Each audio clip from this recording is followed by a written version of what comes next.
Alors, pourquoi ce cycle sur Héraclite? Les mystères d'Héraclite aux origines de la philosophie grecque, pour plusieurs raisons. D'abord parce qu'il y a de nouvelles traductions. Ça n'arrête jamais, les nouvelles traductions. Nouvelles traductions de ces fameux fragments d'Héraclite. Puisque, comme vous le savez peut-être déjà, comme on va le revoir, il reste très peu de choses de son œuvre, de sa présupposée œuvre.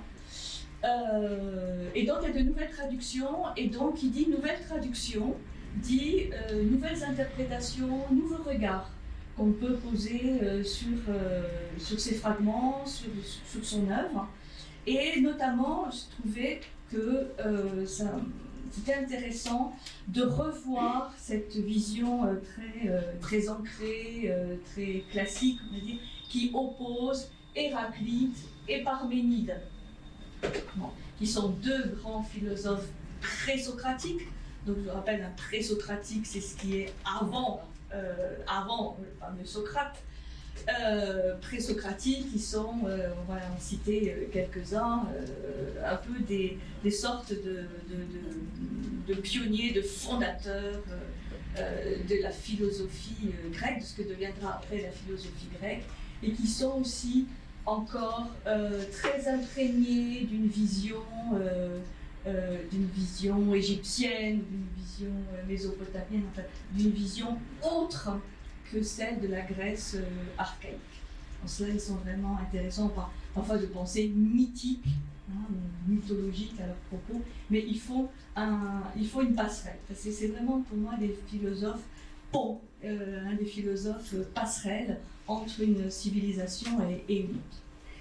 Et donc, en réétudiant Héraclite, en revoyant les différentes traductions, les différentes interprétations, je me suis dit qu'en fait, on pouvait voir cette Héraclite d'une autre manière et de voir qu'en fait, il est beaucoup plus proche de Parménide que ce qu'on veut bien le dire.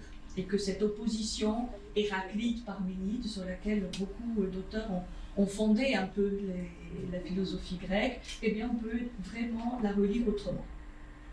C'est peut-être pas ça qui va bouleverser nos vies, mais quand même, peut-être, de voir toujours des choses autrement. Et puis aussi, je me suis dit que c'était l'occasion d'étudier ces fragments d'Héraclite, parce qu'on en cite toujours un, deux, ou trois, au grand maximum.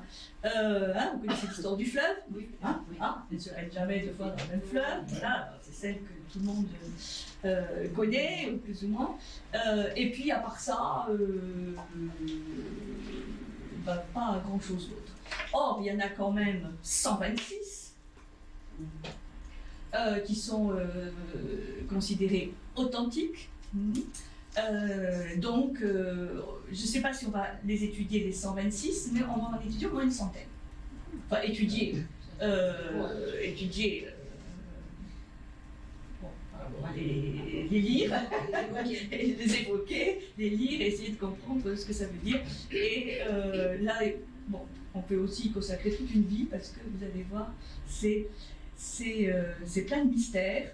Mais je crois qu'il faut se donner l'autorisation, comme pour tous les philosophes, de les interpréter, de se dire, bon, voilà, il a pu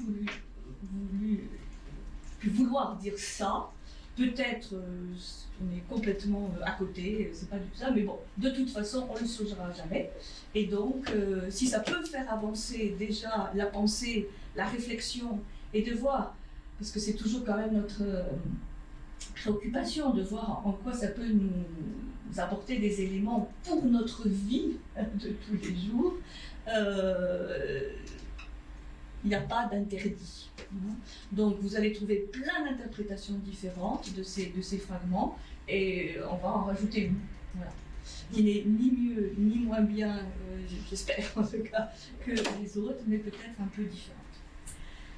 Voilà, alors Héraclite, on dit parfois Héraclite d'Éphèse, comme on dit Thalès de Milet, Héraclite d'Éphèse, puisque même si on ne sait vraiment pas grand-chose sur lui, la légende veut, ou la tradition veut qu'il soit né à Éphèse.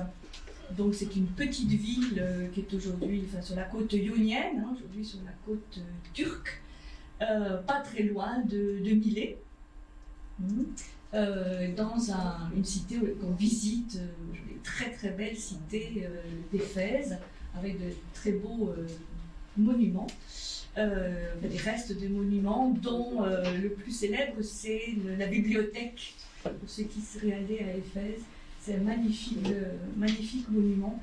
Et puis, pour ceux qui nous touchent plus par rapport aux Marseillais, il y avait le fameux temple d'Artémis à Éphèse. Sachant qu'Artémis, c'est quand même une des divinités tutélaires de la ville de Massalia. Les Phocéens, ils sont venus de pas très très loin d'Éphèse. Phocée, c'est pas très très loin non plus. Artémis et Apollon, ce sont les deux premières divinités qui ont eu un temple à Marseille. Pas très très loin de la place des Moulins, du Panier, etc. Donc, voilà. À Éphèse, il y avait ce grand temple dédié à Artémis, l'Artémision, qui est d'ailleurs, entre parenthèses, une des 7 merveilles du monde. Nous, on connaît le phare d'Alexandrie, on connaît 2-3 autres, mais l'Artémision, le temple d'Artémis à Éphèse, en faisait partie. Des 7. Eh oui. Donc tout ça pour dire qu'Éphèse, c'est une ville importante. Donc Héraclite d'Éphèse, alors ces dates, aussi tout à fait incertaines, on dit c'est vers 520-460 avant Jésus-Christ. 520-460, bon c'est approximatif, mais avant Jésus-Christ. Et c'est celui qu'on surnomme aussi parfois l'obscur. Probablement parce que ces fragments sont quand même assez sibyllins, et aussi parce qu'il y a une sorte de légende un peu grise qui s'est construite autour d'Héraclite, comme quoi il serait vraiment de mauvais caractère. Donc un peu mélancolique, voire misanthrope. Bon, vous verrez qu'il y a peut-être certains fragments qui effectivement viennent conforter cette vision. Alors on sait pratiquement rien de lui, sauf que peut-être il aurait écrit un livre qui se serait intitulé « Sur la nature ». Sur la nature.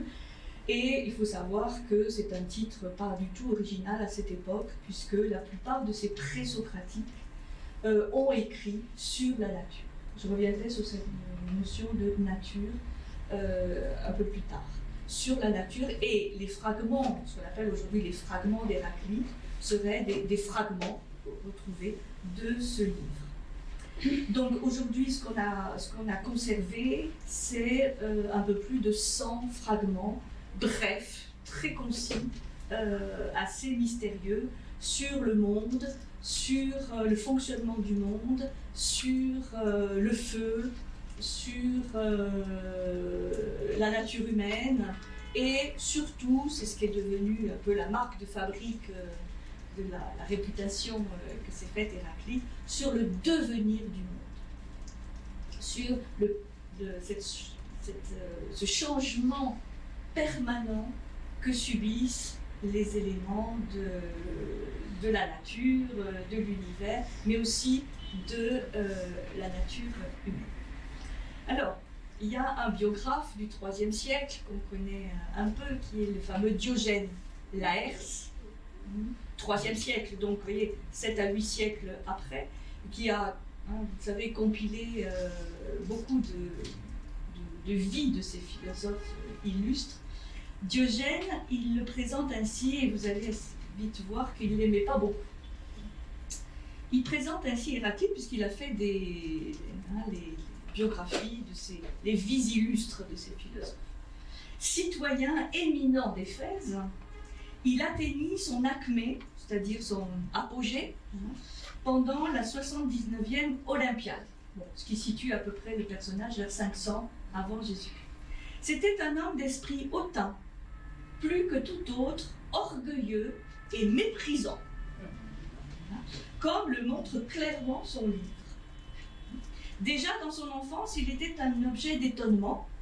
Encore jeune, il déclarait ne rien savoir, alors qu'adulte, il prétendait tout savoir. Il ne fut l'élève de personne, mais, disait-il, il faut s'interroger soi-même et tout apprendre de soi-même. Bon, voilà. Donc Diogène Laërce tire ses conclusions d'un certain nombre de ces fragments, et il est vrai qu'il y en a un qui dit qu'il faut s'interroger soi-même, il faut tout apprendre de soi-même, et tous les hommes ont cette capacité de se connaître et même d'être sages. Ce qui est quand même assez encourageant, hein, pour quelqu'un qui, soi-disant, mépriserait la condition humaine. Alors, pourquoi Diogène Laërce dit qu'il est hautain, méprisant, orgueilleux?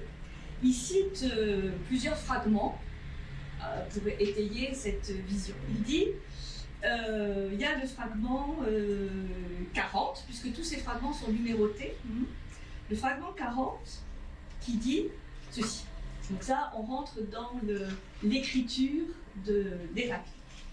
Le fait d'apprendre beaucoup n'instruit pas l'intelligence. Autrement, il aurait instruit Hésiode et Pythagore, ainsi que Xénophane et Hécatée. Ça, c'est un exemple de fragment d'Héraclite. C'est peut-être un des plus longs. Hein.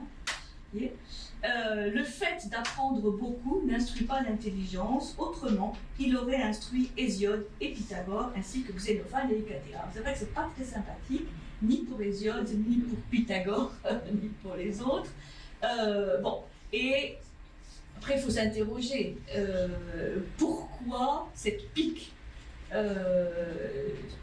vis-à-vis de gens qui l'ont précédé, hein, comme Hésiode, ou contemporain Pythagore. Un autre fragment, cette fois dirigé contre Homère, le fragment 42 est proche. Homère méritait d'être chassé des jeux et de se faire rouer de coups.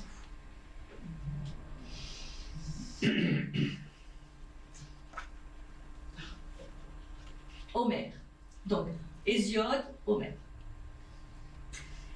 Et un autre plus général sur les hommes, ils entendent sans comprendre et sont semblables à des sourds.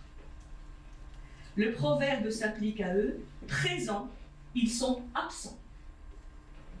Ça, c'est le fragment 34. Ils entendent sans comprendre et sont semblables à des sourds. Le proverbe s'applique à eux, présents, ils sont absents. Donc, bon, là, on commence déjà à voir qu'il va jouer énormément sur les contraires. On est présent, mais aussi on est absent. Bon, c'est peut-être ce genre de fragment, il faut dire, mais pour qui se prend Héraclite, il juge Homère, il juge Hésiode. Et, comme on le verra, je crois que c'est pas tant vis-à-vis de Pythagore, en tant que personne, ou philosophe, ni vis-à-vis d'Hésiode ou Homère, que Héraclite en a, mais plutôt sur le fait que, notamment, Hésiode et Homère sont les fondements de l'éducation philosophique ou, disons, culturelle du grec de l'époque. Hein? Je ne vais pas revenir à trop d'histoire, mais il y a eu la Grèce archaïque, qui venait de Crète, avec Mycène, avec des cités tout à fait prestigieuses. Et puis il y a eu cette fameuse arrivée des Doriens, un peuple venu du Nord, un peuple guerrier, et donc toute cette civilisation archaïque qui était très, très prestigieuse, hein, a été détruite. Et la Grèce est entrée dans une sorte de grand Moyen-Âge, enfin, d'âge moyen, hein, d'âge intermédiaire, et donc tout le monde a tout oublié, comme c'est souvent le cas dans les Moyen-Âge. L'écriture, comment on cultive la terre, le calendrier, enfin bon, une amnésie assez complète. à partir du XIe, Xe siècle, et ça a duré plusieurs siècles, jusqu'au 8e, 7e siècle, avant Jésus-Christ. Donc, Moyen-Âge, on oublie tout. Donc, période vraiment obscure. Et qui est chargé de refaire partir, d'une certaine manière, la civilisation grecque? Eh bien, ce sont deux poètes. C'est intéressant. Ce pas deux philosophes ou deux intellectuels ou deux grands penseurs. Non, deux poètes. Et ces deux poètes, c'est Hésiode et Homère, sur lesquels il reste beaucoup de mystères, parce qu'en fait, on ne sait pas grand-chose. Mais bon, d'Homère, on a l'Iliade et l'Odyssée, quand même. Enfin, on pense. Et d'Hésiode, on a les travaux et les jours, on a une théogonie. Ça, c'est vraiment intéressant, c'est-à-dire comment sont nés les dieux, comment sont nés les hommes, enfin, l'origine du monde. Parce qu'il faut tout réécrire, il faut tout réapporter aux hommes qui ont tout oublié. Donc, on passe par une théogonie, c'est-à-dire qui étaient les premiers dieux, qui étaient les premiers hommes. Bon, ça pose les choses. Et avec l'Iliade et l'Odyssée, on a toute l'histoire de héros de la Grèce archaïque. Agamemnon, la cité de Mycène. Et donc, ça fait le pont entre cette ancienne civilisation disparue et l'époque qu'il faut refonder, en fait. Homère et Hésiode, c'est 8e siècle, à peu près, 8e, 7e siècle avant Jésus-Christ. Et donc, ces deux poètes, mais aussi intellectuels, qui vont aussi réapprendre à cultiver la terre, hein, les travaux et les jours, c'est comment on cultive la terre, le calendrier, enfin vraiment des choses de base. Ils vont refonder la civilisation grecque, quelque part. Celle qu'on connaît, après, avec Athènes, Sparte, enfin bon, les grands noms. Et donc, entre Homère et Hésiode, c'est toute la culture grecque qui est réapportée, des fondamentaux. Et donc, on ne jure dans l'éducation que par Homère et Hésiode. On apprend par cœur l'Iliade et l'Odyssée, la théogonie d'Hésiode, enfin c'est vraiment les deux fondamentaux.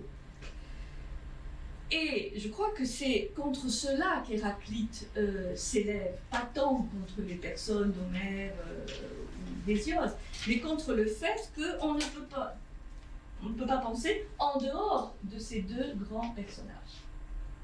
Et que tout érudit et merveilleux qui soit, bon, peut-être on peut voir les choses autrement. Et ça, c'est vraiment intéressant, parce que on se rend compte que là, c'est le rôle des présocratiques, d'Héraclite,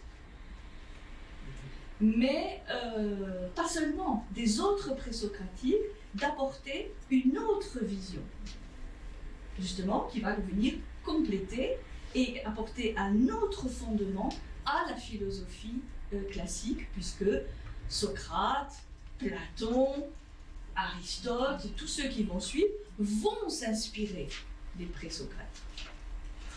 Donc quand on dit qui a fondé la philosophie grecque, bon, c'est peut-être pas autant ni Socrate, ni Platon, ni Aristote qu'on le pense, mais avant. Ça c'est vraiment intéressant, parce que d'une manière générale, aujourd'hui on se rend compte avec toutes les recherches archéologiques ou anthropologiques ou autres, c'est que les origines des civilisations reculent. Hein, c'est de ce qu'on pensait être de quelques siècles avant Jésus-Christ, bon, en fait, et plus ancien. Enfin, il y a un phénomène quand même assez général de recul. Et donc de mise en cause, de remise en cause des chronologies officielles, enfin, qu'on voit dans tous les manuels scolaires. Ça va ? Bon, je fais un petit détour, mais pour situer un peu que Héraclite va apporter une autre vision, et qui n'existait probablement pas au moment de la Grèce archaïque, et c'est tout un ensemble qui va fonder cette nouvelle culture grecque. Et avec Héraclite, sans vouloir déflorer la suite, mais il va poser les questions essentielles sur lesquelles on se pose encore aujourd'hui les questions, parce que les questions philosophiques, elles ne changent pas tellement. ce sont les réponses qui changent au fil des siècles. Mais les questions, elles restent à peu près les mêmes. Et les questions d'Héraclite, c'est quoi l'un et le multiple? L'un et le multiple, quel rapport entre les deux? C'est quoi l'idée du même et de l'autre? Même, autre. Quand on parle aujourd'hui de l'identité, tout ça, on est face à ce questionnement, c'est pas autre chose. Et le fameux lien entre ce qui est permanent et ce qui est impermanent.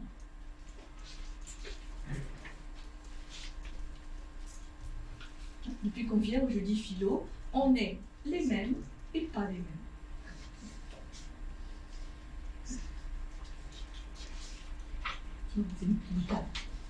Mais c'est une vraie question existentielle. Suis-je le même? Ça, c'est une question que vous ne pouvez pas vous poser. Suis-je le même il y a 20 ans, 40 ans, 40 ans? Suis-je le même? Suis-je autre? En quoi suis-je autre? En quoi suis-je le même? C'est beau comme question, non? Eh bien, c'est une des questions qui se trouve dans les fragments d'Héraclite. Ça veut dire que Socrate, Platon, dans le Timée, un de ses dialogues sur comment le monde a été façonné, dit c'est un mélange de même et autre. C'est pas qu'il a rien inventé, Platon, mais il s'est inspiré des présocratiques, c'est évident. Il s'est inspiré d'Héraclite, il s'est inspiré de Parménide, il s'est inspiré de Pythagore. Ça, c'est les trois grandes sources d'inspiration. Il a eu le génie de mettre tout ça en forme et de beaucoup écrire. Mais, à part ça, il y a une filiation. Et j'insiste sur cette filiation parce que dans beaucoup d'ouvrages qu'on trouve encore aujourd'hui sur les présocratiques, il y a, de mon point de vue, des contresens quand on les fait, quand on les considère un peu comme les premiers à se poser des questions sur la nature et la racine de la nature, est-ce que c'est le feu, l'air, l'eau, et que souvent ces présocratiques, ils sont encore traités de philosophes ou de penseurs matérialistes. Parce que l'un dit l'origine c'est le feu, l'autre c'est l'eau, l'autre c'est l'air, l'autre c'est l'infini, enfin, et on prend ça au pied de la lettre, le feu, l'eau, l'air, bon. Et on dit, mais ces penseurs, c'était les premiers scientifiques matérialistes. Vous verrez ça, vous lirez ça, vous entendrez ça. Et là, je me dis, là on passe à côté. Parce qu'en fait, d'abord le terme matérialiste à l'époque, vraiment, ça veut rien dire. Parce qu'il y a un arrière-fond, il y a un fond, mais métaphysique. Donc, moi, je préférerais, et c'est ce que je vais développer, qu'on dise, c'est des métaphysiciens. C'est des métaphysiciens, c'est-à-dire au-delà de la physique, au-delà d'être physicien, c'est des métaphysiciens. Et pour moi, une des preuves, c'est qu'on en parle encore aujourd'hui. 2500 ans après, on est là à parler d'Héraclite, c'est quand même dingue. Si ça avait été simplement de dire que le premier élément c'était le feu, l'air, l'eau, je ne suis pas sûre qu'on en parlerait encore. Donc, ça veut dire que ces gens, et là je parle d'Héraclite, mais aussi des autres, Thalès, Anaximandre, Anaximède, Empédocle, ont apporté vraiment les racines métaphysiques qui ensuite vont être développées par les philosophes grecs. Ce qui est aussi tout à fait passionnant, c'est de voir à quel point, quand on est à ce niveau de racines métaphysiques, développer tout ça, on se trouve proche de philosophie ou de vision de l'Orient.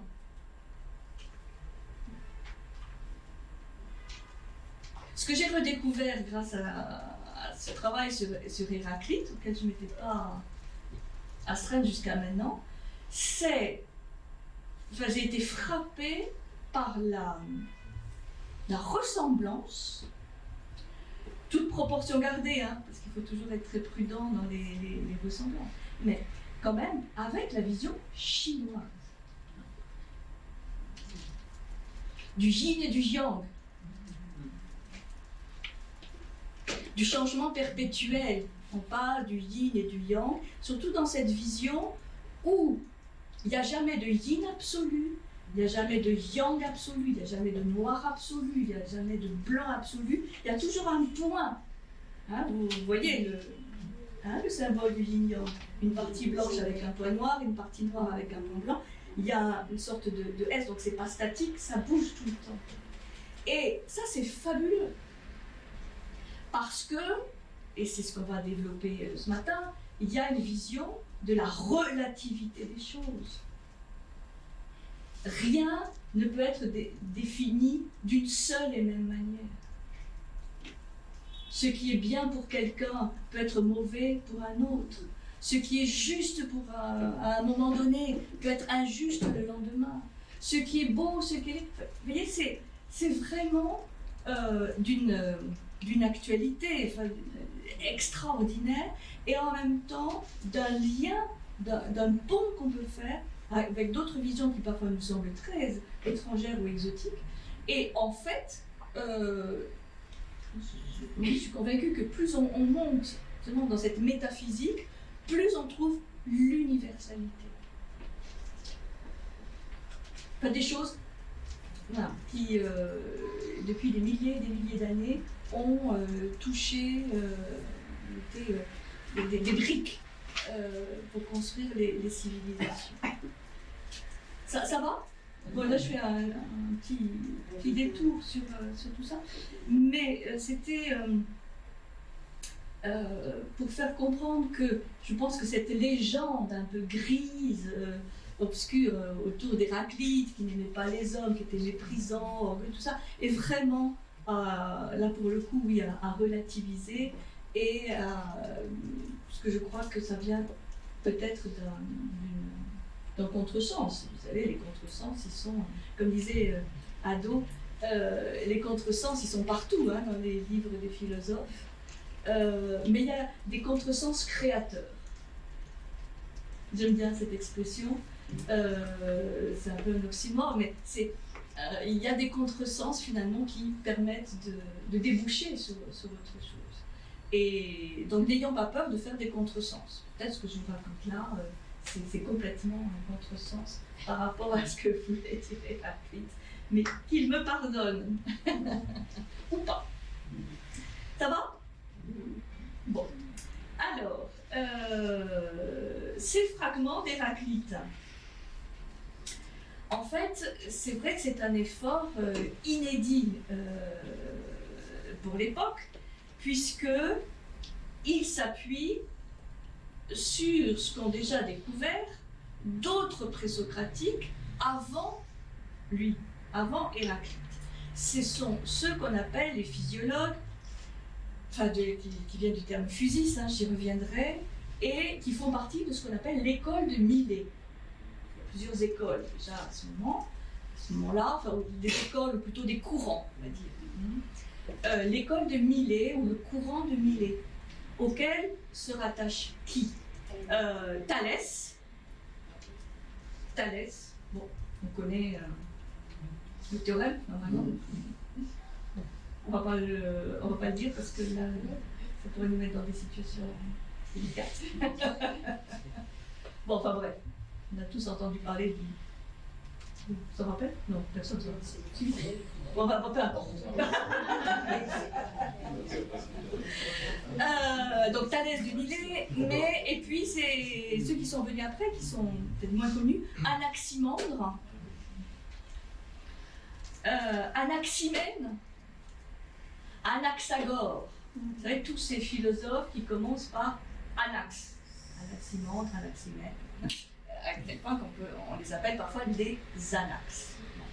Et la spécificité de ces gens, c'est qu'ils se sont demandé, on dit, ah, c'est les premiers scientifiques, c'est les premiers, entre guillemets, à se demander quelle est l'origine du monde. D'où vient l'univers, d'où vient le monde, d'où vient-il, quelle est sa racine. Donc, comme je disais tout à l'heure, racine métaphysique, mais aussi racine physique. Et donc, Thalès va dire, bon, bah, tout vient de l'eau, voilà. Et du principe humide, c'est-à-dire que la vie vient de l'eau, principe humide. Anaximandre, lui, dira, bon, bah, il rebondira pas là-dessus, puisqu'ils ont chacun leur canal de recherche, leur piste de recherche. Anaximandre, lui, il mettra la notion d'infini au cœur de sa vision, l'apeiron, c'est ce qui n'a pas de limite, donc l'infini. Anaximène, lui, dira c'est l'air qui est l'élément premier, et l'air qui se condense et qui va donner l'eau et la terre, et puis après il y a tout un processus inverse de raréfaction de la terre de nouveau vers l'eau, vers l'air, mais il pose l'air qui explique pourquoi la terre ne bouge pas, enfin, elle est stable, elle flotte un peu dans l'univers. Et Anaxagore qui va introduire la fameuse notion de nous, qui va avoir une grande postérité après, qui est une sorte de, qu'on traduit par esprit, ou principe spirituel, qui va mettre en mouvement l'univers. Donc chacun va avoir son explication en fait. Et une explication ne chasse pas l'autre. C'est-à-dire, pas les voir comme des compétiteurs, non mais non. Chacun réfléchit voilà, sur qu'est-ce qui pourrait être cette racine de l'univers. Et Héraclite, lui, va apporter sa pierre à l'ouvrage, dans le sens où même s'il dit effectivement qu'il n'a pas de maître, qu'il n'y a pas de filiation, qu'il ne se reconnaît aucun maître, qu'il pense par lui-même, il va quand même compléter, entre guillemets, le schéma, puisqu'il va dire non, l'élément premier de l'univers, c'est le feu. Et il va expliquer comment le feu se transforme en air, l'air se transforme en eau, l'eau se transforme en terre, et plus subtil, moins évident, comment la terre va donner à nouveau le feu. C'est une boucle. Feu, air, eau, terre, feu. C'est en ça que je dis, mais c'est chinois. C'est-à-dire hein, les cycles d'engendrement ou de domination, c'est comme un cercle, il n'y a ni début ni fin. Ça, c'est vraiment l'apport d'Héraclite, de penser que c'est le feu qui est la racine première, la racine métaphysique de l'univers, que donc tout provient du feu, par de multiples transformations, on va le voir, des métamorphoses successives. Et par feu, évidemment, il ne faut pas entendre simplement le feu physique. Hein, on allume avec deux morceaux de bois. Comme l'eau, de Thalès, c'est pas l'eau qu'on boit ou l'air qu'on respire. Mais, et c'est là où ça nous fait réfléchir de manière analogique. Ça représente quoi le feu?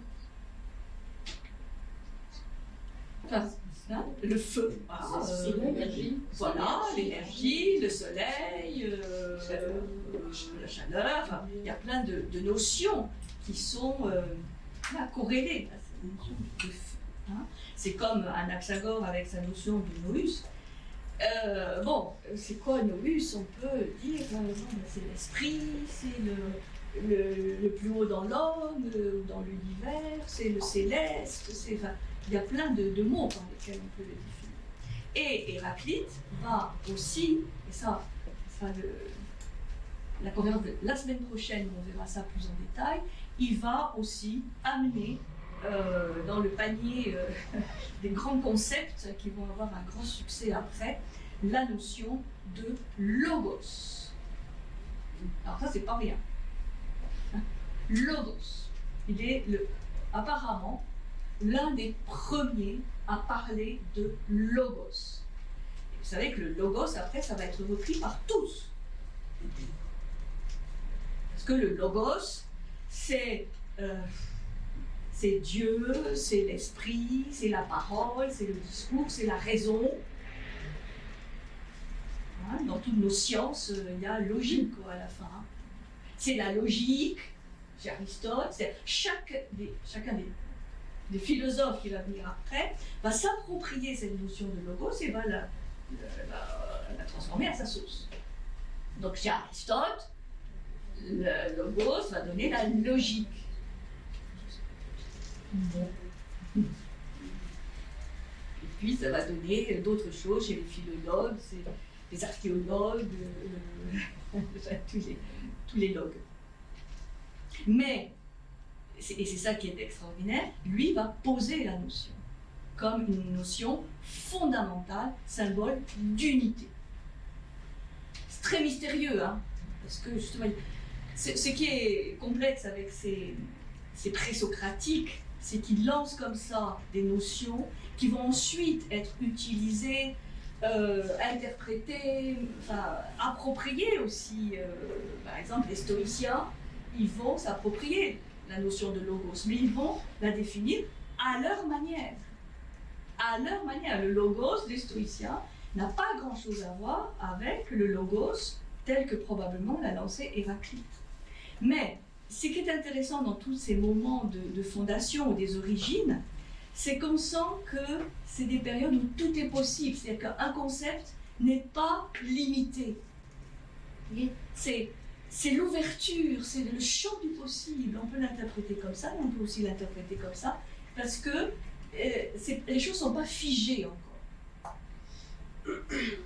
Platon et Aristote, par rapport à ça, ils vont commencer à figer les choses. Et après, on va penser comme Platon, on va penser comme Aristote, et il commence à y avoir un cadre, même s'ils n'ont pas voulu élaborer des théories, puisque Platon, c'était quand même le dialogue, la dialectique, donc c'était pas figé, mais ceux qui vont suivre vont en faire des visions figées.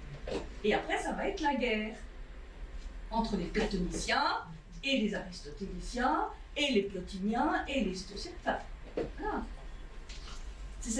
J'étudie un peu Montaigne cet été, et Montaigne il dit, bon, mais ces philosophes, ils sont gentils, mais ils ne sont pas d'accord entre eux. Alors bon, donc je dire, bon, moi je prends mes distances, et je ne juge pas, et je dis, bon, voilà. Et oui, c'est-à-dire que, effectivement, et c'est ça aussi la beauté de la philosophie, c'est que, normalement, c'est pas quelque chose de figé. Mais on est toujours à vouloir se rassurer avec un système bien bouclé, bien ficelé, hein, un peu à la Hegel, en disant, ben voilà, ça, c'est la vision. L'intérêt des présocratiques, pour mon point de vue, c'est qu'ils mettent le pied vraiment à la foyer en disant, bon attendez, ce que vous avez cru jusqu'à maintenant,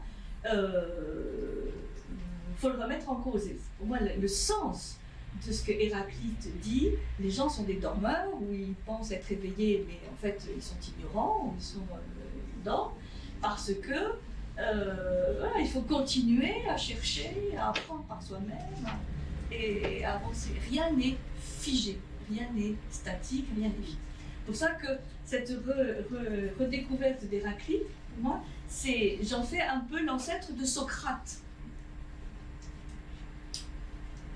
qui disait, il savait que la seule chose qu'il savait, c'était qu'il ne savait rien, pas dans un sens, bon, bah, on ne peut rien savoir, non, mais de toujours remettre, comme on dit, l'expression, l'ouvrage sur le tapis, non, le tapis sur l'ouvrage, on dit, sur le métier, voilà. A toujours, et c'est pour ça que Platon était génial dans ce sens-là, de la dialectique, du dialogue, bon, ben, on cherche ensemble à se rapprocher un peu de la vérité, mais personne ne détient la vérité. Et donc là, je vois ces présocratiques, et Héraclite en particulier, comme voilà, quelqu'un qui nous aide à penser. Avant tous les systèmes et toutes les références qu'on peut avoir dans la tête, du logos, du feu, du changement, des contraires, etc. Alors, un petit point, ce qu'on les appelle, ces présocratiques, on les appelle parfois des physiologues. Les physiologues, ou scientifiques, disons, on les appelle souvent les physiologues, et ça vient d'un terme grec qui est la physis. La physis. P-H-U-S-I-S. La physis. Et j'insiste un peu sur ce point parce que physis, ça a été traduit du grec en latin, comme beaucoup de mots, et en latin, c'est devenu natura. Et ça a été traduit en français par nature. Mais ce qu'il faut savoir, c'est que la notion grecque de physis, elle est beaucoup plus riche que la notion de nature. Je m'explique. Étymologiquement, physis, ça signifie l'épanouissement, l'accroissement, le devenir, l'extension. Vous voyez, ça inclut une notion de choses qui bougent, qui s'accroît, hein, c'est l'image un peu de la graine qui va devenir arbre. Donc l'arbre est déjà contenu dans la graine on ne le voit pas, mais il y a une dynamique, il y a un mouvement. C'est ça le point génial du terme physis. Et c'est pour ça que ces présocratiques se disent, bon, mais on s'intéresse à la physis, bon, et quelle est la racine, quelle est la graine de cette physis? Et comment ça s'est passé, le processus qui en a fait l'univers tel qu'on le connaît? Sans mettre les mêmes mots, ils se sont dit, bon, bah, vraiment, il y a eu un moment le plus grand, bon, mais, et avant? Il y avait quoi? Parce que c'est assez facile de définir qu'est-ce qui s'est passé, enfin de décrire les phases à partir du Big Bang. Mais vous savez que les Grecs, ils ne sont pas dans une vision de la création où il n'y avait rien et tout d'un coup il y a Fiat Lux et tout l'univers se crée. Non, il y avait toujours la notion du chaos qui préexistait. Donc, c'est quoi la racine à un moment donné qui est dans le chaos et qui fait que ça va donner le cosmos? Donc, le fait de se placer dans cette vision de mouvement, hein, de choses qui s'accomplissent, qui s'épanouissent, qui évoluent, c'est assez naturel de se demander, mais bon, ben, voilà, là on voit l'univers manifesté, mais d'où il vient? Se poser quelle est la graine, quelle est la racine? Quand on traduit par nature, il n'y a plus, hein, enfin on a perdu là vraiment quelque chose. Il n'y a plus dans la natura cette même notion et la nature, bon, bah, qui vient du latin natura, non plus. Et donc là, il est assez naturel qu'à partir du moment où on traduit par nature, on s'intéresse plus à décrire les choses telles qu'on les voit, comme la passion d'Aristote, de classer, de ranger, de comprendre ce que l'on voit, mais en mettant peut-être au deuxième plan la notion de racine métaphysique ou de graine métaphysique. Vous voyez ce que je veux dire? Il y a une perte de sens entre cette physis des présocratiques, où ils se demandent quelle est la graine et quel est surtout le processus qui fait que ça va se développer, qu'avec cette notion de natura qui est beaucoup plus statique. Oui, on va parler des lois de la nature, des principes de la nature, certes, mais on va perdre cette notion de mouvement. Et là, je me permets d'insister parce que pour Héraclite, c'est essentiel. puisque lui va dire que tout est en changement permanent. C'est en accomplissement permanent, en extension permanente, en devenir permanent. Il n'y a rien de statique, il n'y a rien de fixe, ni dans l'univers, ni en nous, ni nulle part. Donc ça, il faut savoir que là, comme dans beaucoup d'autres concepts, le passage du grec au latin et ensuite dans nos langues latines, enfin, tout ça, il y a une perte. C'est pour ça que moi j'aime tant l'étymologie. Il y en a quand même beaucoup de nos mots qui viennent du grec. Et il faut vraiment, c'est pas une question d'intellectuel ça, c'est vraiment d'aller voir dans la racine du mot qu'est-ce que ça veut dire. Et là, tout d'un coup, ça ouvre. Ça ouvre. Donc, oui, c'était des physiologues. Ils s'interrogeaient sur la physis. J'ai une petite question. Est-ce qu'ils étaient croyants, ces physiologues ou pas? Alors, quel est le rapport avec je sais pas, les dieux, les titans? Alors, les dieux, les titans, c'est Hésiode. D'accord. C'est-à-dire, Hésiode va apporter sa théogonie. C'est la principale théogonie grecque. Il y en a d'autres, mais elles sont moins connues. Et je vais dire, voilà, il y avait la nuit, puis le jour. Là. Et c'est lui qui va intégrer toutes ces notions de titans, ensuite de combat des dieux contre les titans. Il va y avoir Chronos, il va y avoir Uranos, Gaïa, Chronos, pour arriver à Zeus. Hein, tout ça, tous les querelles des dieux, parce que c'est sanglant quand même. Hein, il y a des castrations, bon, voilà, c'est pas du tout tranquille chez les dieux. Hein. Mais à la fin, c'est Zeus qui tue Père Cronos, qui libère ses frères. Et ça va nous donner le panthéon classique tel qu'on le connaît, avec Zeus et les 12 Olympiens. Avec, et c'est ça qu'Héraclite reproche à Homère, entre autres, avec des dieux anthropomorphisés, c'est-à-dire qui vivent ou qui raisonnent ou qui aiment comme les hommes. Ils ont des émotions, ils ont des idées de vengeance, enfin, ils interviennent comme les hommes dans la vie des hommes. On le voit bien dans l'Iliade. Les dieux sont toujours là, à même orienter les flèches. Là, il y a Apollon, il y a Athéna, ils sont tous. Et entre eux, ils ont les mêmes réactions humaines. On dit toujours Héra, la jalouse, Zeus, le tout-puissant, Hermès, le rusé, enfin voilà.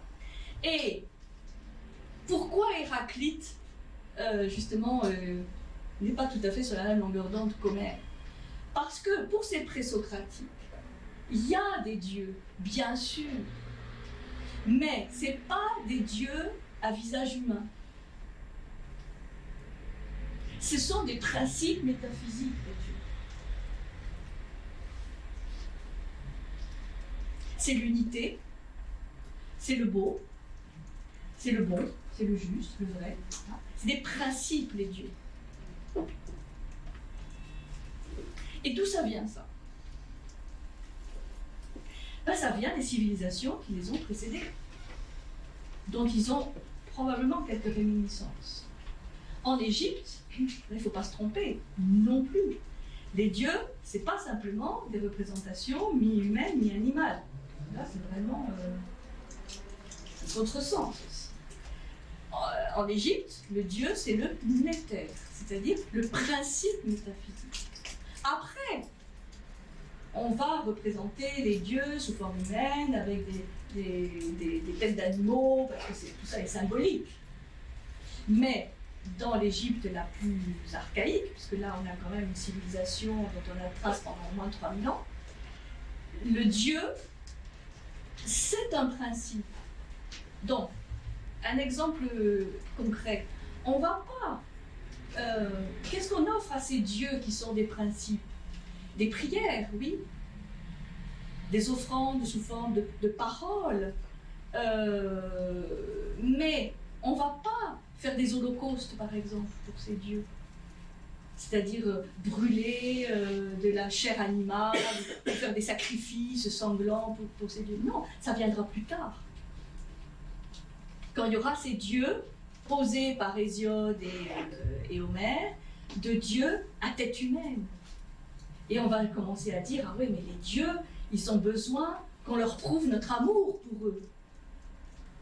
Donc on va leur faire des offrandes, il faut se les concilier. Enfin, et ça va donner toutes les tragédies grecques. Il faut se concilier les dieux, il faut surtout éviter la vengeance. Enfin, c'est magnifique. Mais il y a une sorte de commerce entre les hommes et les dieux. Ce qui n'est pas du tout le cas à notre époque présocratique.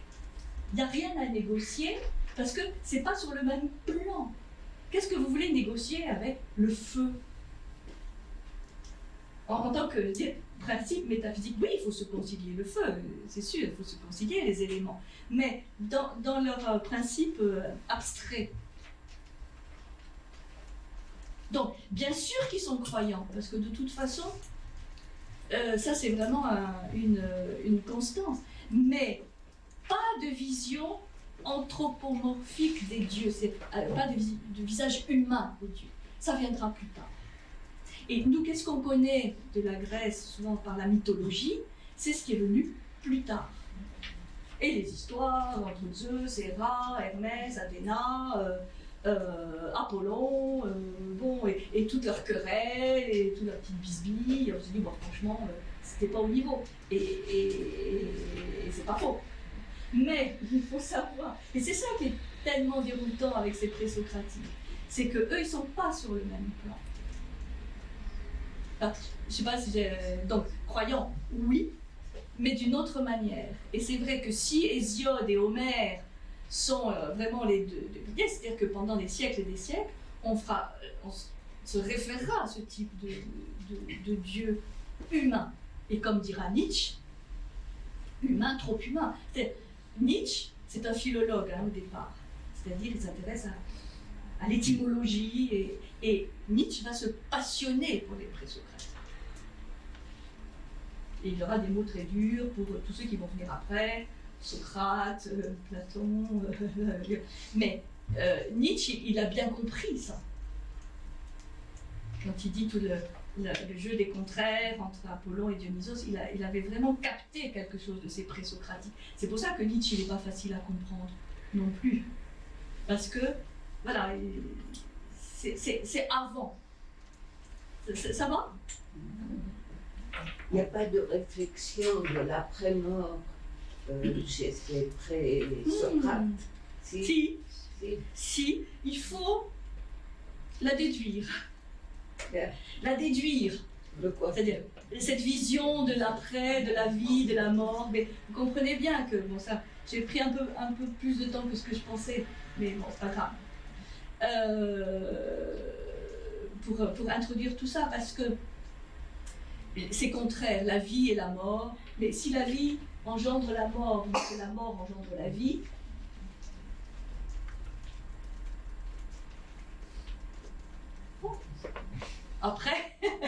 après, on peut dire, ah oui, il pensait à l'immortalité de l'âme.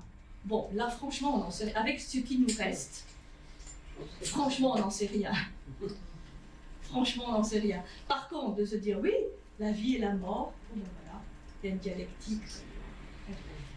C'est imbrication. Oui, un enchaînement, imbrication, cyclique. Tout se transforme de manière cyclique. C'est magnifique parce que en quoi ça peut nous inspirer? Parce que c'est contre toute vision réductrice, simplificatrice, binaire. Enfin, voilà, même s'il va dire que la guerre est l'origine aussi de toutes choses, mais il faut bien comprendre aussi qu'est-ce que c'est que cette guerre. Donc le thème d'aujourd'hui, c'est ce qui est le plus connu, c'est la vision du mobilisme universel. C'est appelé comme ça, le mobilisme universel et le rôle des contraires. Si vous avez le petit programme, c'est ce que j'avais mis le mobilisme universel et le rôle des contrats. C'est ça qu'on va voir. Bon, c'est une expression consacrée, un peu conventionnelle, hein, de parler de mobilisme universel, et parfois on l'appelle Héraclite le père, hein, donc le fondateur du mobilisme universel. Et donc là-dessus, pour comprendre ça, c'est l'idée que l'univers est un éternel devenir, et on trouve la fameuse image du fleuve. Mais cette image du fleuve, d'abord, on la trouve dans 3 fragments, et pas simplement dans un. Et en plus, vous allez voir, c'est pas aussi évident que ce que veut bien le dire. Alors, il y a 3 fragments. Le fragment 12. Alors, en général, maintenant, tout le monde est à peu près d'accord sur la numérotation. Donc, d'une traduction à l'autre, non, ça n'a pas été toujours le cas, mais d'une traduction à l'autre, on avait des numéros différents. Là, maintenant, à peu près, on s'y retrouve. Fragment 12. Nous nous baignons et nous ne nous baignons pas dans le même fleuve. Et les âmes s'exhalent de l'humide. Donc, nous nous baignons et nous ne nous baignons pas dans le même fleuve. Il y a une autre traduction. J'aime bien confronter les traductions. Et Simone Weil, elle a proposé une traduction des fragments d'Héraclite, parce qu'elle est passionnée de philosophie grecque et connaissait parfaitement le grec. Et donc, elle nous propose une autre traduction, et c'est toujours intéressant parce que ça peut éveiller d'autres significations. Donc, elle propose la traduction suivante, du même fragment. Hein. Pour ceux qui entrent dans les mêmes fleuves, autres et toujours autres sont les eaux qui s'écoulent. Et les âmes, à partir des liquides, s'en vont en vapeur. Si on s'intéresse à la première partie sur le fleuve, oui, là, il faut... Là. Tu peux relire la phrase? Oui, je peux relire. La traduction de Simone Weil, que je trouve vraiment intéressante parce qu'elle ouvre à d'autres... Pour ceux qui entrent dans les mêmes fleuves, autres et toujours autres sont les eaux qui s'écoulent. Et les âmes, à partir des liquides, s'en vont en vapeur. Je pourrais vous les envoyer, hein, des traductions et tout ça. Donc, tranquillement, avant de s'endormir. Ce qui est intéressant dans la traduction de Simone Weil, c'est... Parce que vous voyez, c'est ça qui est intéressant, c'est pourquoi on retraduit encore aujourd'hui toutes les œuvres de Platon, parce que ces langues assez anciennes peuvent donner lieu vraiment à des interprétations et à des compréhensions différentes. Donc on n'a jamais fini de traduire et de retraduire. Pour ceux qui entrent dans les mêmes fleuves, il y a cette notion du même. Et pour ceux qui entrent dans les mêmes fleuves, autres et toujours autres sont les eaux qui s'écoulent. Donc là on voit bien la notion du même et de l'autre. Qu'est-ce qui est autre? Qu'est-ce qui est... Il y a un autre fragment qui parle du fleuve, le fragment 49. Nous descendons et nous ne descendons pas dans le même fleuve. Nous sommes et nous ne sommes pas. Alors Simone Weil encore, là, elle traduit un peu autrement. Nous entrons et n'entrons pas. Nous sommes et ne sommes pas dans les mêmes fleuves. Vous avez voulu connaître Héraclite, hein? Bon, Fragment 91, c'est le plus connu. On ne peut pas descendre 2 fois dans le même fleuve. On ne peut pas descendre 2 fois dans le même fleuve. Et la traduction de Simone Weil, là on se demande vraiment si c'est le même fragment. On ne peut pas se baigner 2 fois dans le même fleuve. Toutes choses se répandent et de nouveau se contractent, s'approchent et s'éloignent. On ne peut pas se baigner 2 fois dans le même fleuve, et là c'est un autre fragment, à mon avis, qui traduit à la suite. Toutes choses se répandent et de nouveau se contractent, s'approche et s'éloigne. Donc, après, on peut méditer sur ces phrases, mais qu'est-ce qui ressort, c'est que rien ne demeure, tout coule, des coulements permanents, mais on le voit, c'est plus complexe puisqu'il y a quand même cette notion de même fleuve. Alors, ce fleuve dans lequel on se baigne un jour et un autre, c'est le même ou pas le même? Les eaux se sont écoulées, donc apparemment ce n'est pas les mêmes eaux, mais le fleuve, c'est quoi l'identité du fleuve? Et nous, on change. Les cheveux blanchissent, les cheveux se rient. Non, pas nous. Mais on est les mêmes. Moi, je fais une petite parenthèse, mais ce qui me frappe souvent dans les photos, les albums, vous voyez, les familles, les photos où on voit le petit gamin, petite gamine de 3-4 ans, et puis la même personne à 80 ans. C'est surtout notre vision de la vie qui peut être un petit peu... Non, mais bien sûr, mais prenons les choses basiques, la vision de la vie. Et on dit, mais on le reconnaît. Bon, voilà. Fragment 6. Le soleil est chaque jour nouveau. Le soleil est chaque jour nouveau. Donc ça peut aider le matin, se levant, dire, mais oui, c'est pas le même. Il est nouveau. Bon, donc, on a beaucoup glosé sur ce fragment, parce que vous voyez qu'en fait, on a pris plus simple. On ne peut pas descendre 2 fois dans le même fleuve, c'est ce qui est toujours cité, c'est le plus simple. Et il y a déjà tout dedans, mais disons, il faut connaître aussi les 2 autres, à mon avis, parce que ça donne autre chose. Donc, c'est pas simplement que les choses changent, s'écoulent, sont toujours différentes, parce que ça serait assez banal. Enfin, tout le monde qui s'assied au bord d'un fleuve peut constater que ça coule. Que l'eau pas forcément la même. Bon, donc il ne faut pas s'arrêter à cette première vision. Bien sûr, tout change, tout bouge. Comme disait Montaigne, c'est la balançoire perpétuelle. Montaigne s'est beaucoup inspiré aussi. Il ne le dit pas, mais ça l'a inspiré. La branloire pérenne, comme dit Montaigne dans le Vieux François. Tout bouge perpétuellement. Bon, très bien. Mais Héraclite va plus loin et dit d'où ça vient. C'est-à-dire, quelle est la cause de ce mouvement perpétuel? Et il va dire, ça vient d'un jeu des contraires.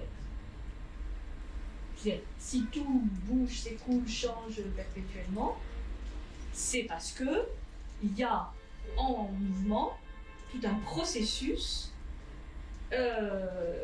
qui met en jeu des contraires, des opposés. Et il va plus loin.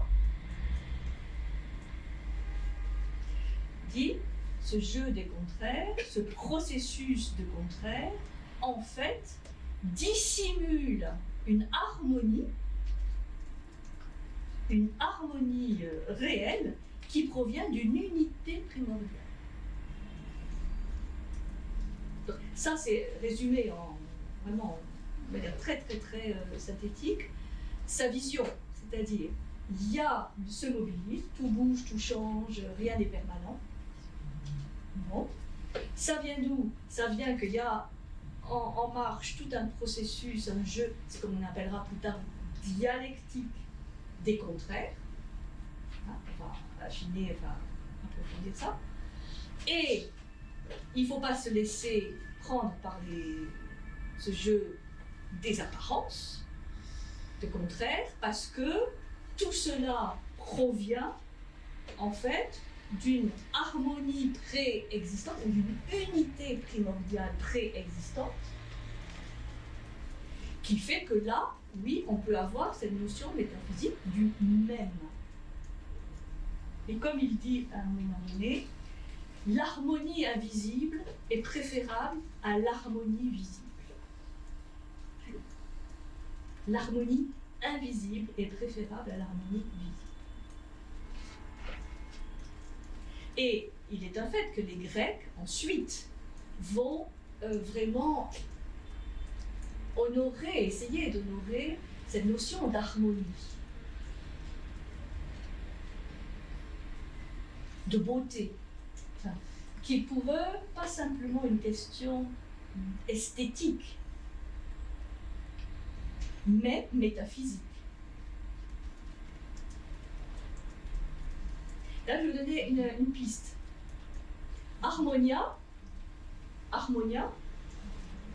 c'est une déesse. Hein. Elle est la fille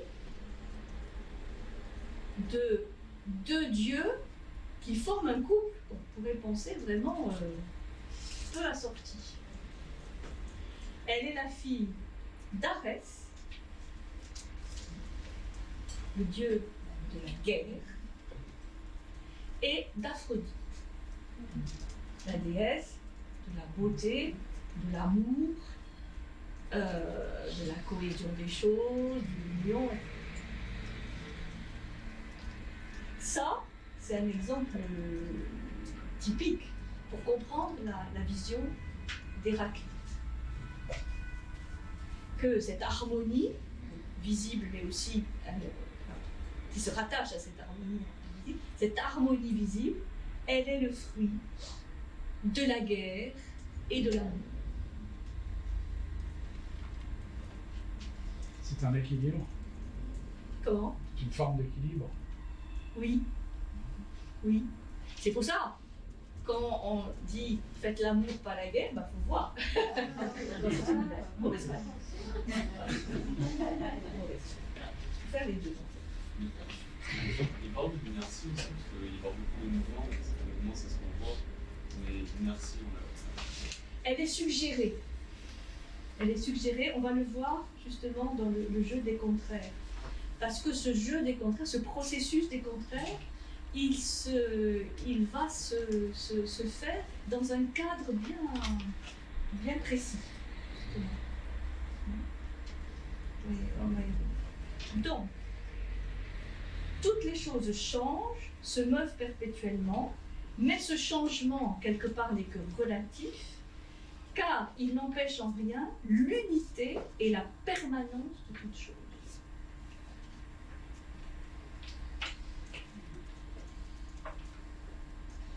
Et donc, ça renvoie à ce qu'on trouve dans certaines visions de l'Orient, où on dit le mouvement, bon, certes, le mouvement, mais d'où vient le mouvement? Il vient du non-mouvement, qui en fait inclut la notion de mouvement, d'inertie, c'est le non-mouvement est au-dessus. C'est comme le son. D'où vient le son? Les Grecs, ils avaient parfois des instruments, mais très simples, un monocorde. Pythagore, il travaillait avec un monocorde. Monocorde, une corde. Il pinçait la corde, il donnait un son. Et le son, à un moment donné, s'arrêtait. Il allait où? Il allait d'où il venait. C'est-à-dire du silence. Et il n'y a rien de mieux qu'une cloche ou une corde, un truc très simple, pour comprendre que le son vient du silence, donc que le son vient du non-son, et qu'il y retourne. D'accord? La boucle est bouclée, la boucle est bouclée, La boucle est bouclée, voilà. Mais c'est pour ça que quand Parménide, dans son poème, va parler aussi de l'être et du non-être, vous savez, ce fameux poème aussi, très, très sibyllin, très obscur, très symbolique. L'être est, le non-être n'est pas, bon, qui va donner des milliers, des milliers, des millions de pages pour essayer de comprendre qu'est-ce qu'il a dit. Et c'est ce que je vous disais au début, c'est-à-dire qu'on a souvent opposé Héraclite et Parménide en disant « Ah, bah, Héraclite, c'est le mouvement perpétuel, ça bouge tout le temps, et Parménide, c'est l'être est, c'est-à-dire la permanence de l'être. » En fait, c'est plus subtil et plus nuancé que ça, puisque chez Héraclite, il y a aussi les deux. Il y a la permanence et le changement. Bon, on va essayer de comprendre tout ça petit à petit. Donc le premier sujet par lequel introduire la réflexion, c'est la notion de la relativité. Ce que dit Héraclite dans un certain nombre de ses fragments. La relativité des sujets, des choses, des jugements. La relativité. Ça a une grande postérité aussi. C'est-à-dire que c'est pas tout est relatif. Ça a aussi une signification plus profonde. Pour ça, il y a un certain nombre de fragments qui aident à comprendre. Le fragment 37.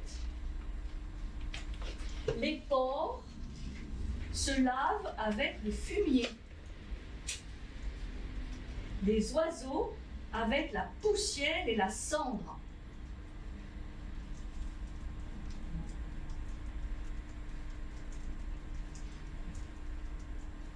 Une autre traduction, les porcs se vautrent dans la boue, les oiseaux dans la poussière ou la cendre. Bon. Un autre fragment, le fragment 9. Les ânes préfèrent la paille à l'or. Un âne choisirait des chardons plutôt que de l'or. Hein? Et le fragment 61, qui est aussi très intéressant, un peu plus long. L'eau de la mer est à la fois très pure et très impure. Pour les poissons, elle est potable. Pour les hommes, elle est imbuvable et nuisible. Hein, c'est ce qui nous fait dire, bon, bah, qu'est-ce qui est bon, qu'est-ce qui n'est pas mauvais? Ça dépend. Ça dépend pour qui, ça dépend des circonstances. Ça semble évident. On va dire, ça semble banal. Hein, parce que, bon, après, on a 2500 ans de réflexion philosophique sur le sujet. Mais c'est le point de départ de sa réflexion. Et si en général les gens qui ont repris ce fragment, les ânes préfèrent la paille à l'or, ils ajoutent souvent selon Héraclite. C'est pas simplement un proverbe. Bon, vous savez qu'il y a beaucoup de sagesse et de philosophie dans les proverbes aussi, mais ça veut dire qu'il y a quand même quelque chose à méditer. Qu'est-ce qui est bon? Qu'est-ce qui est mauvais? Qu'est-ce qui est utile? Qu'est-ce qui est nuisible? Le fragment 61, la Simone Veil propose « La mer est l'eau la plus pure et la plus souillée. »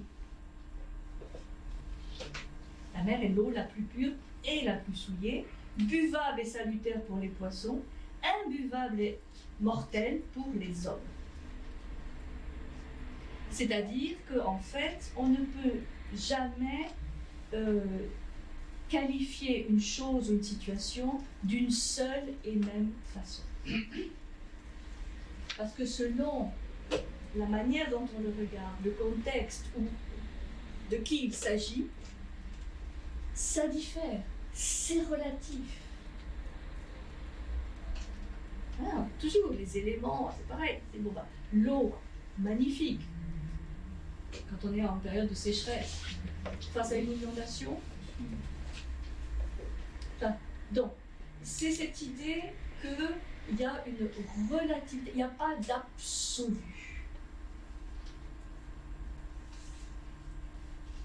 Mais, on s'entend bien, c'est pas pour tomber dans un relativisme aussi total. Dire, ah ben dans ce cas-là, tout est relatif, donc on peut rien dire. Non, puisque il y a quand même cette idée que, comme on va le voir, ce processus des contraires, bon, il est ancré dans cette notion d'unité et d'harmonie. Donc il y a quand même un cadre. Alors, comme il dit, fragment 47, ne nous empressons pas de porter un jugement sur les choses essentielles. Ça, les philosophes sceptiques, par la suite, ils vont s'en emparer, c'est-à-dire suspension du jugement. C'est leur manière de s'approprier ce fragment d'Héraclite. Lui, il ne va pas jusque-là. Il dit, ne nous empressons pas de porter un jugement sur les choses essentielles. Puisque les choses ne sont pas aussi absolues, aussi simples qu'elles pourraient paraître. Donc, cette relativité des jugements, des qualités, elle provient d'une opposition, c'est des contraires. Ce qui est bon dans un cas peut être mauvais dans un autre cas, et vice-versa. Fragment 23. S'il n'y avait pas d'injustice, on ignorerait jusqu'au nom de la justice.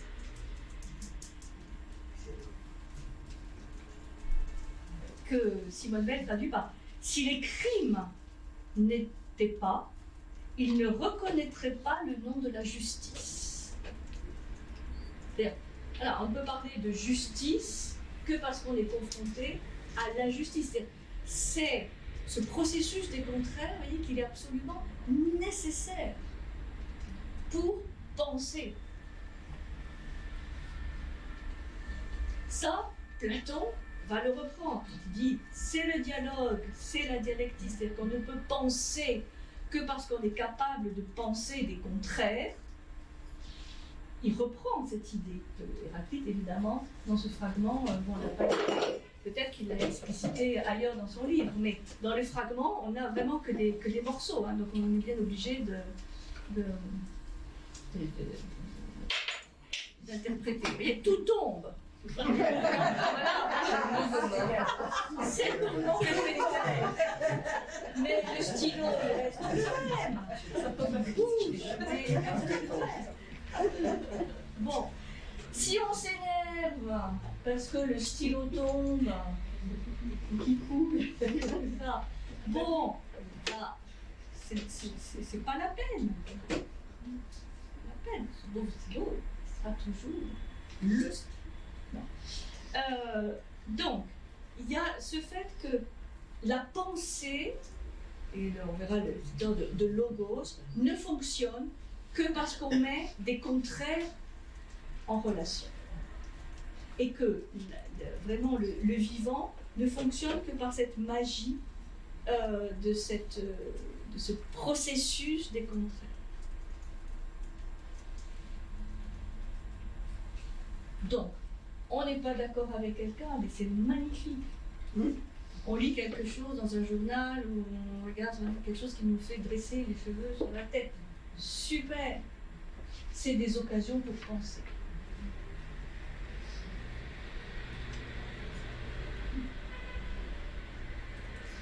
C'est un exercice, là, moi je sais que quelques temps je faisais cet exercice, de m'obliger à lire des choses avec lesquelles, a priori, je savais que je ne serais pas d'accord. C'est un bon exercice. Hein. Bon exercice. Et aujourd'hui, où dans les réseaux sociaux, on est conforté plutôt dans sa vision des choses. Et hein, c'est vraiment un exercice à pratiquer. En suivant le principe des règles. Fragment 111. C'est la maladie qui rend la santé agréable. Eh ben oui. On s'enfonce. Hein? Tant qu'on est bien portant, Riche. riche et bon. C'est la maladie qui... Ça semble un peu banal, un peu facile. Bon, ben, franchement, ok. Mais quand même, il faut voir qu'est-ce qu'il y a derrière. C'est la maladie qui rend la santé agréable, le mal qui engendre le bien, c'est la faim qui fait désirer la satiété, et la fatigue, le repos. Et le bonheur et le malheur. Ça, il ne l'a pas dit. Ah ouais. Non, ça irait pas. Si. tous les contraires. Fragment 102. Pour Dieu, tout est bon et juste.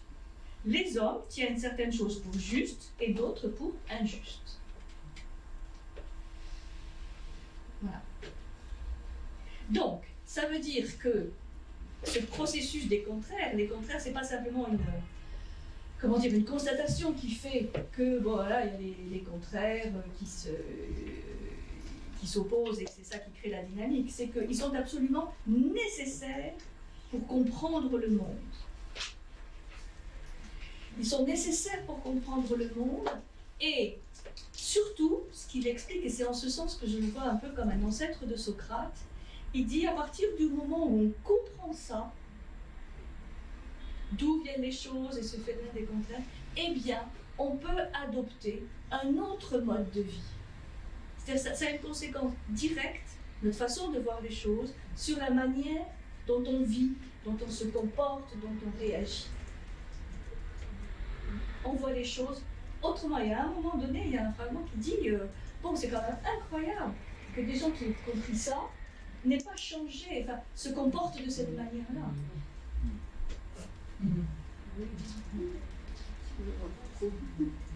C'est-à-dire, il y a déjà une exigence de cohérence. C'est ce qui fait la réputation de Socrate. Hein. Si Socrate n'était pas mort en buvant la ciguë, on en parlerait probablement très peu.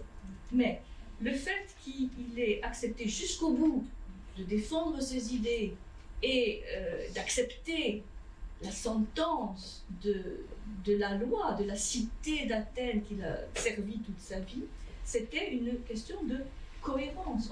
Il pouvait fuir. On lui a donné la possibilité de fuir. Il a dit non.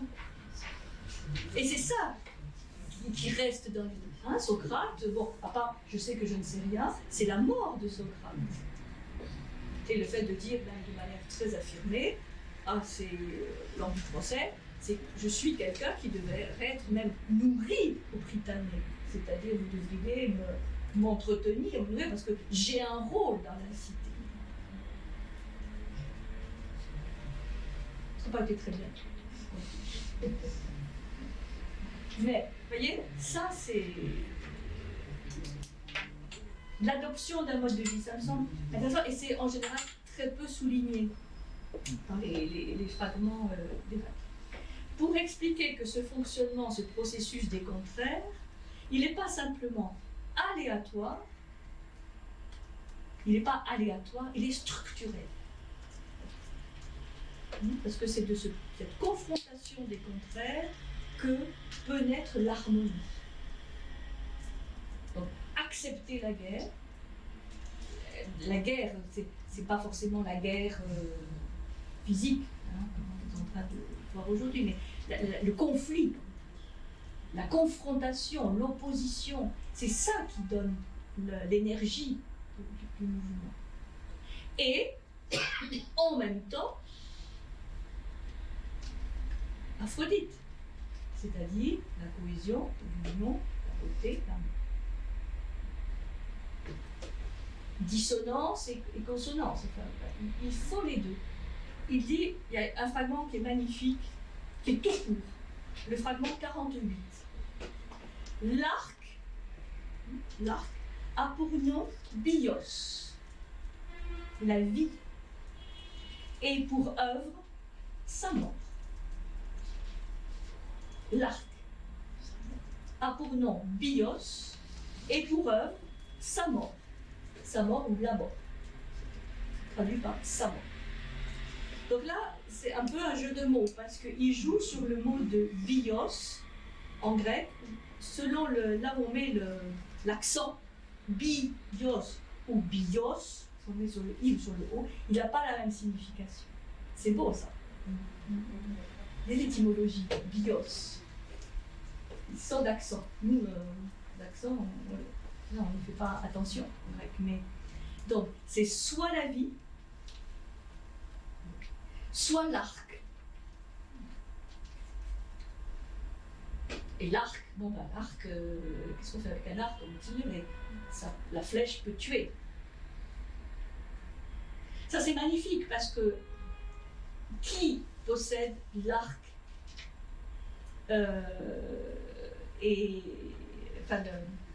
c'est un autre fragment qui parle de l'arc et de la lyre. C'est Apollon. Le dieu Apollon, c'est le dieu archer. Hein? C'est lui qui a tué dans la guerre de Troie l'arc. Et en même temps, un de ses attributs, c'est la lyre. Et la lyre, c'est l'harmonie. Hein? Normalement. La lyre. Donc, vous voyez, cet Apollon qui est à la fois l'arc et la lyre. Donc, quelque part, l'harmonie, la vie, et l'arc qui peut tuer. Un autre fragment, pour faire comprendre cette dialectique des contraires. Fragment 62. Immortel, virgule, mortel. Mortel, virgule, immortel. Notre vie est la mort des premiers, et leur vie, notre mort.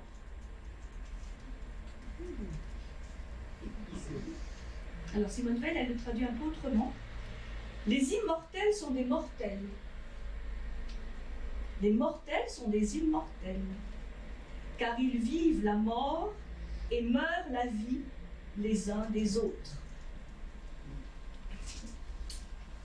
Donc, vie, mort, mortel, immortel, ça fait partie de cette confrontation des contraires. Et là aussi, c'est une pique un peu à Homère, parce que depuis Homère, on dit les hommes sont mortels. Vous connaissez le fameux syllogisme après, dit inventé par Socrate. Tous les hommes sont mortels, or Socrate est un homme, donc Socrate est mortel. Bon. Là, pour Homère, la principale caractéristique des hommes par rapport aux dieux, c'est d'être mortels. Donc on a bien une distinction entre les hommes mortels et les dieux immortels. Et Héraclite, voilà, là, comme je disais, du pied dans la fourmilière, il rebat les cartes, c'est-à-dire immortel, mortel, mortel, immortel. Et il fait référence dans un autre fragment au fait que les dieux, bien sûr, ils sont immortels, mais ils ne l'ont pas choisi. Donc, ils sont quand même limités. Okay? Les hommes non plus, ils n'ont pas choisi d'être mortels. Mais la limite fait partie de la mortalité. Mais les dieux ne sont pas si tout-puissants que ça.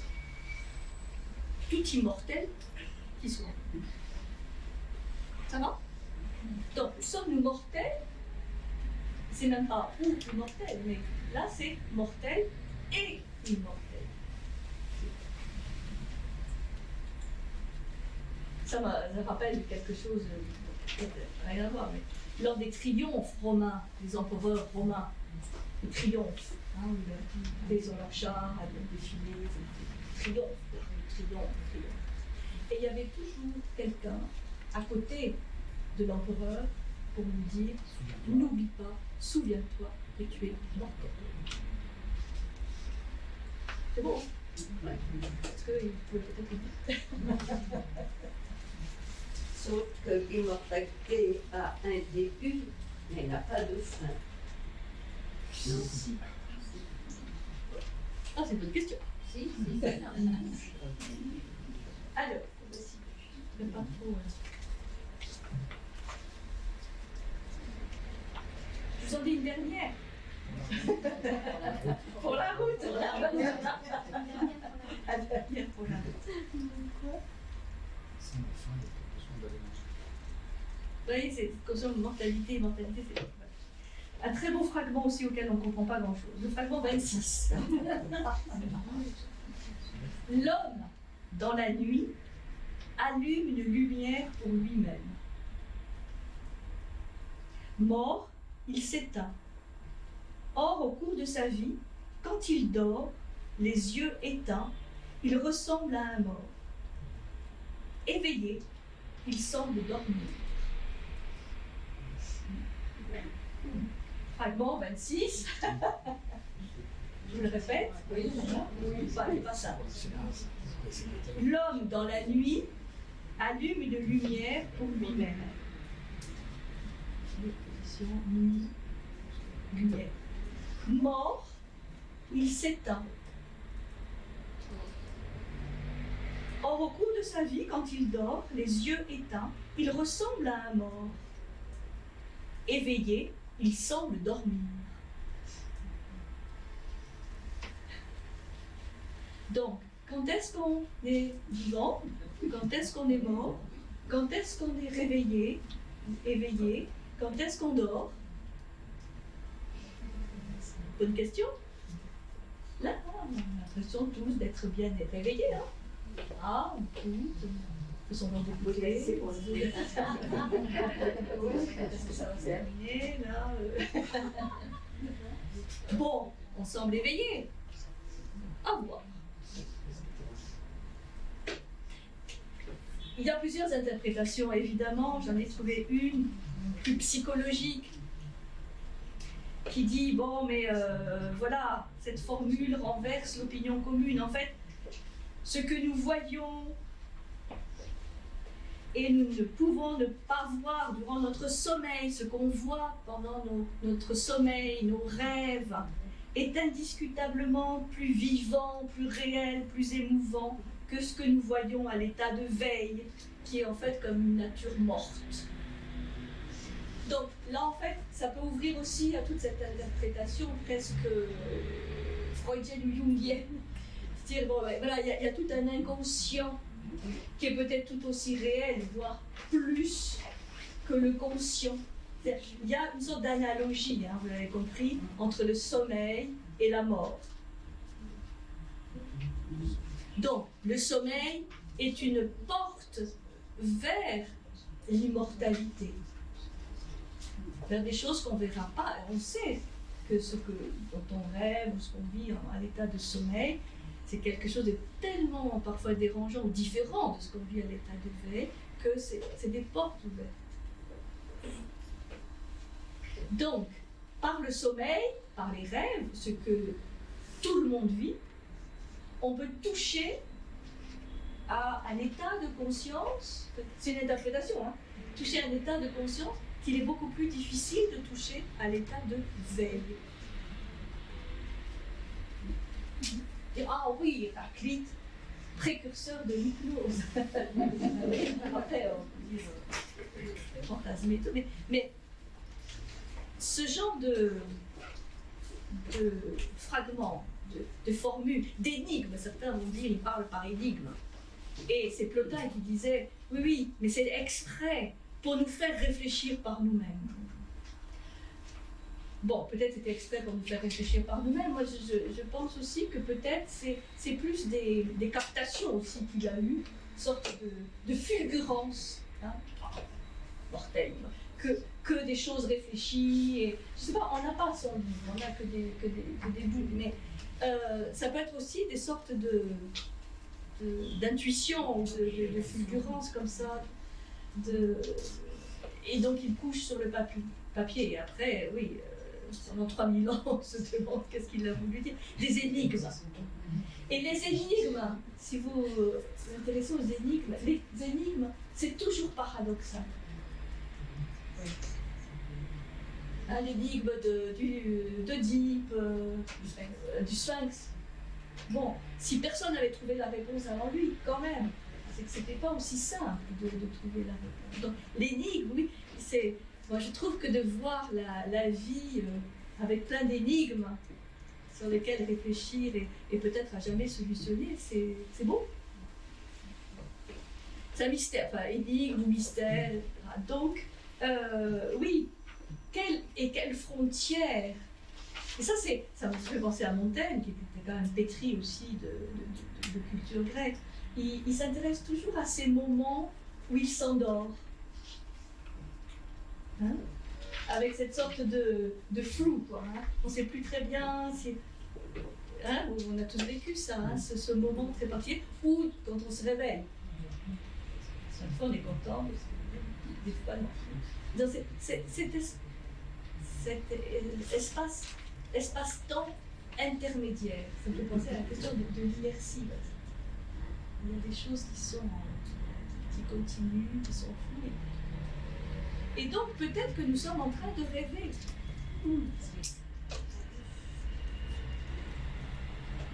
Non? Et puis là, tout d'un coup, on va se réveiller, on a quel cauchemar épouvantable. Hein? J'ai rêvé que j'étais avec Brigitte.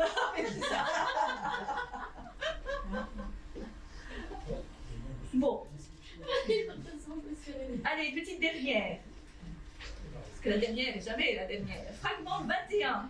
On va finir sur le 21. Mort, c'est tout ce que nous voyons éveillé. Songe, ce que nous voyons en dormant. Et Simone Weil le traduit. Tout ce que nous voyons éveillé est mort. Tout ce que nous voyons endormi est sommeil.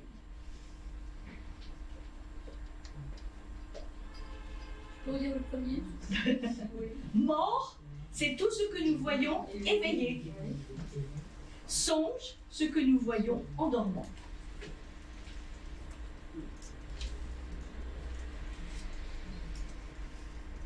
C'est pas clair, hein, non. C'est pour ça qu'il a été surnommé l'obscur. Alors, disons, au-delà du fait que ce sont des fragments, on est obligé de se baser sur des fragments. Et c'est vraiment dommage qu'on n'ait pas trouvé son livre. Peut-être on le trouvera un jour. Bon. Là, ces tablettes, elles étaient... ça fait partie de la légende aussi qu'il les ait mises dans le temple d'Artémis à Éphèse. Elles ont été trouvées là, ces tablettes. Mais son livre, on ne l'a jamais trouvé.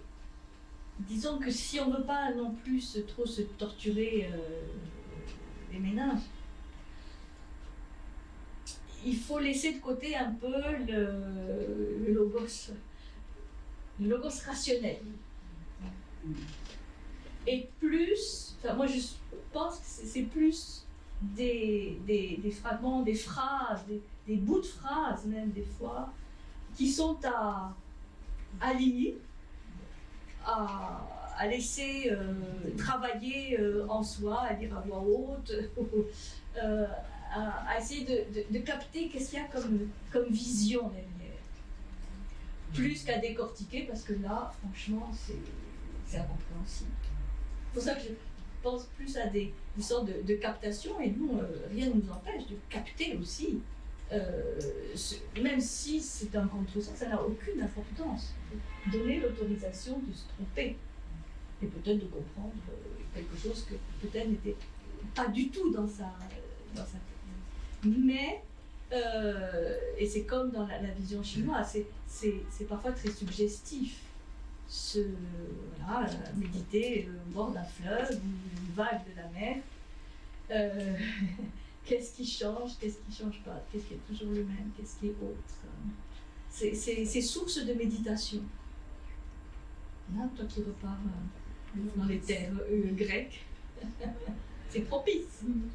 Mais même ici, sur la plage des Catalans, on peut méditer sur le mouvement des contrées, le flux, le reflux.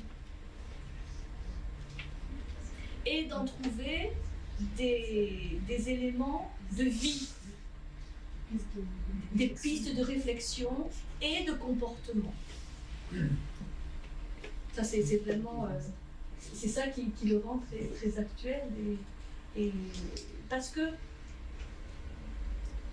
plus c'est métaphysique, et ça semble abstrait et un peu complexe, mais plus c'est métaphysique, plus il y a des conséquences concrètes qui peuvent en être trouvées.